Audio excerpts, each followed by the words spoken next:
एक कारी साहब हिफ़्ज़ के बच्चों का टेस्ट लेने आए तो इनका मूड ऑफ था। टेस्ट के लिए आने वाले पहले बच्चे का नाम पूछा। कहने लगे यूसुफ। कहा सूरह यूसुफ सुनाओ। दूसरे की बारी आई तो वो यूनुस था। उससे सूरह यूनुस सुनी। तीसरे का नाम इमरान था। कहने लगा उस्ताद जी, नाम तो मेरा इमरान है मगर लोग मुझे कौसर कहते हैं।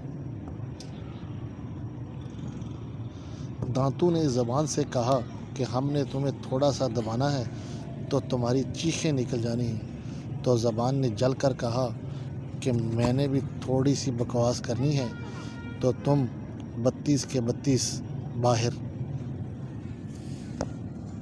अगर वीडियो पसंद आए तो लाइक और शेयर करें और चैनल को सब्सक्राइब कर लें ताकि आने वाली वीडियो आप तक पहुंच सके। Thank you.